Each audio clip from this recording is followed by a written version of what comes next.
그러면 18대 동안 사탄에게 매임받은 이 아브라함의 딸을 안식일에 이 매임에서 푸는 것이 합당하지 아니하냐?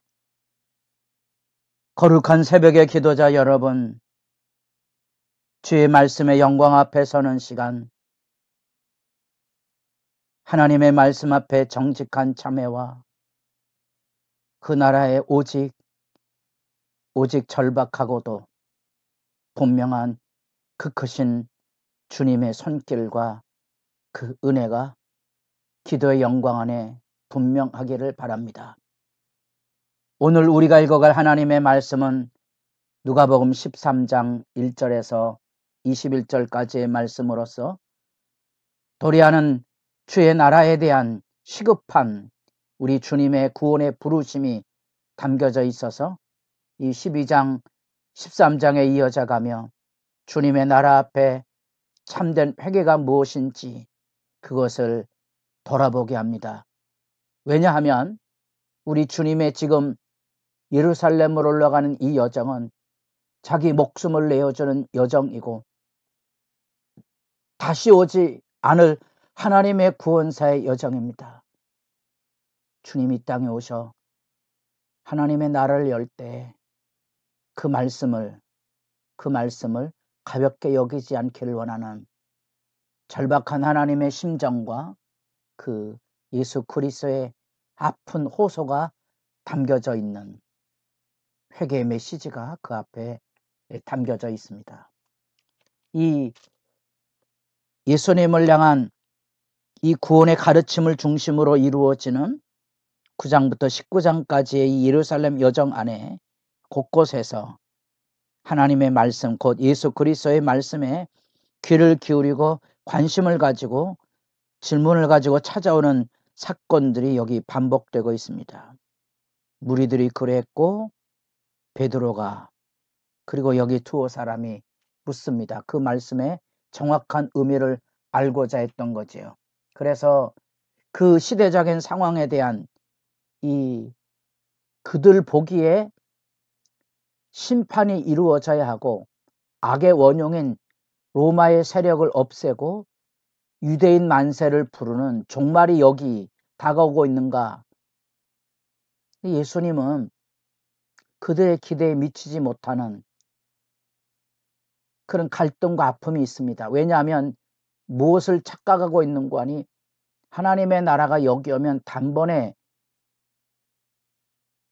유대인들이 높아지고 대적들이 물러간다는 이런 단순한 사고를 가지고 있었기 때문에 그렇습니다. 오늘 우리도 막연히 하나님이 오시면 좋은 날 오겠지 하는 그런 기대 안에 서 있는 것과 별반 다름이 없습니다.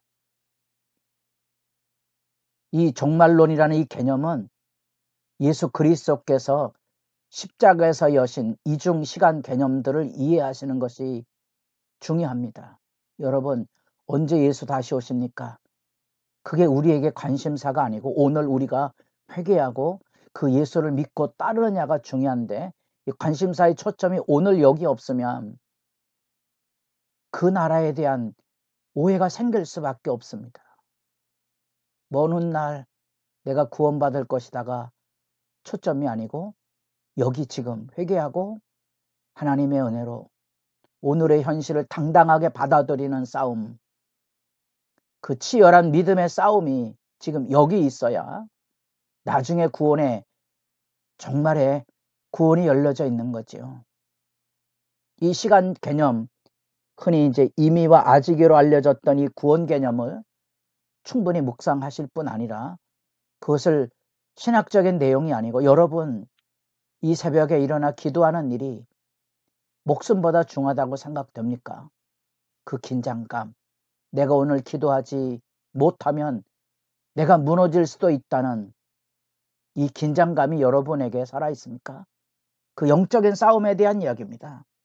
그래서 사람들이 예수님에게 빌라도가 행한 만행을 고발합니다.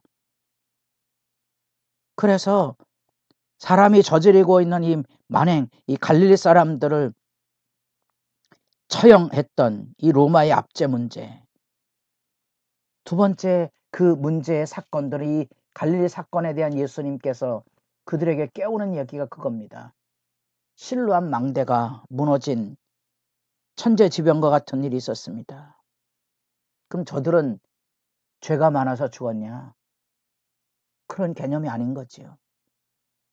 우리에게 필요한 것은 이 시대적인 재앙이 우리를 깨우고 있다는 겁니다. 문제는 저들이 아니라 우리 문제인 거지요. 어쩌면 헤롯이 갈릴리 사람들을 무자비 처형했던 것처럼 예수도 처형하겠죠. 그게 느껴집니까? 그러나 지금 우리 현실은 이게 느껴지지 않는 거죠. 왜 느껴지지 않습니까? 우리도 저들은 잘못돼서 심판을 받고 재난을 받으며 우리 사회 문제 안에 탄핵 반대와 탄핵 찬성으로 아울러지는 것에 기독교인들마저도 마음이 쏟아져 들어가는 것을 보면 깊은 우려가 생기는 거죠. 보다 중요한 게 있습니다. 그런 상황에 빠져들기보다 여러분 자신이 주 안에서 회개하고 정직한 영을 가지고 새롭게 살아가는가. 그러면 불의한 현실에 우리의 마음이 빼앗기는 게 아니고 불의한 현실을 보고 눈물 흘리며 기도할 거고요. 변화도 교회 책임에 대한 생각을 해보지 않을 수 없다는 겁니다. 뿐 아니라 우리가 저지른 것을 남에게 뒤집어 씌우지 마시고 우리가 투표한 대통령이고 우리가 투표한 국회의원들입니다. 정직한 자기 방선들이 없이는 개선의 여지가 없다는 사실입니다. 많은 사람들이 교회 안에 여러 가지 비난을 하는 경우들을 많이 만나보지만 그 누가 그런 것들을 조장하고 만들었습니까? 진정한 자기 반성들이 깨어있지 않으면 세상이 변화되지 않는다는 사실입니다. 그리고 이제 이 시급한 회개의 중요성에 대한 이 안식일 치유에 대한 극적인 사건이 또 등장합니다. 4장, 6장, 13장, 14장 이어지는 왜 예수님께서 안식일 날 이 같은 치유 역사, 회복의 역사를 여셨을까요? 유대인들에겐 생명과 같은 법입니다. 마지막 날 자기들은 이 안식을 지켰기 때문에 하나님 백성으로 구원받을 거라는 그릇된 종교 관념을 지금 예수님께서 깨뜨리고 있는 거죠. 안식일을 지켰다고 구원받는 게 아니다. 유대인들만 구원받는 게 아니다. 그 얘기지요. 그 이야기의 핵심이 그겁니다. 이 사건 때문에 회당장은 분노합니다.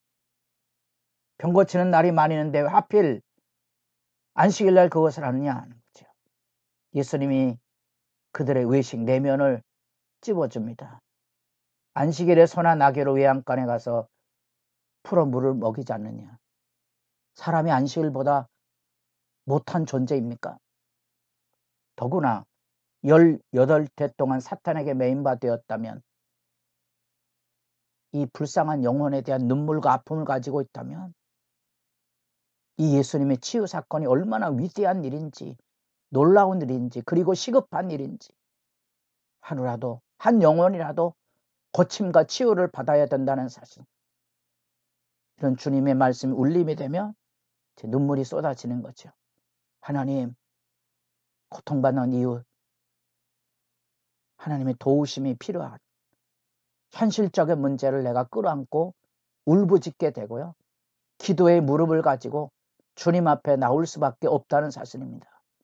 주님, 우리를 도우소서, 우리를 구원하소서, 우리를 고치소서, 우리를 붙드소서. 절박한 기도가 여기 있는 거지요. 그리고 하나님 나라의 특성을 두 비유로 다시 요약합니다. 겨자씨 한 알은 아주 작은 우리가 손바닥에 올려놓고 후 불면 날아가는 그 작은 존재에 지나지 않지만 땅에 떨어져서 그것이 자라면 그 겨자씨 나무가 길이가 그 꽃대가 1m, 2m까지 자란다는 거지. 그 겨자씨가 군립한다 그러죠. 이렇게 모여서 피기 때문에 그 사이사이에 새들이 와서 깃들을 수도 있고요. 누룩은 여기 예수님의 비유의 경각 그랬죠. 가루 서말 속에 갖다 놔 전부 부풀게 한 누룩 같으니 가루 서말이면 40kg고 약 150인분 정도 된다 그럽니다. 일반 가정에서는 할 수 없는 얘기죠. 지금 경각 깨우고 있는 겁니다. 이같이 하나님의 나라의 역사는 온 동네 마을이 먹을 수 있는 가루 서말에 그 누룩이 전부를 부풀게 한다. 하나님 나라의 놀라운 영광의 역사가 지금 펼쳐지고 있음을 일깨워주고 있습니다. 우리에게 오늘 본문은 다른 사람 심판받고 저 사람 때문에 문제가 아닌 내가 주님이 여기 말씀 앞에 지금 정직한 회개와 그 합당한 열매에 대한 경각이 있습니다. 마치 무화과 나무를 포도원에 심었는데 그 무화과 나무가 3년이 되도록 열매를 얻지 못했다. 유대인들은 나무를 심고 3년은 부정한 것이라 그래서 열매를 따먹지 않습니다. 그렇다면 지금 이게 3년이 지나고 또 3년이 지났다면 7, 8년이 돼가는 거지요. 열매 맺어야 되고요. 무화과는 1년에 5번씩 열매를 맺는 나무입니다. 많은 수분을 빨아들이고 있습니다. 이게 열매를 맺지 못한다면 포도원 전체에 영향을 미치고 있는 거지요. 이 포도원 지가 말합니다. 하나만 참으소서.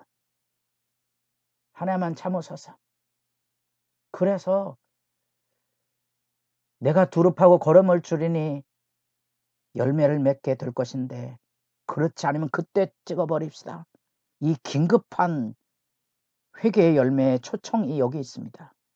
하나님의 나라의 역사가 여러분들 안에도 간절한 기도로 치유의 역사가 일어나고 아무리 작은 일에도 하나님의 영광의 역사가 은혜의 상수가 쏟아나도록 믿음의 영광이 이루어지기를 기도하는 시간이 깊어져 가기를 바랍니다.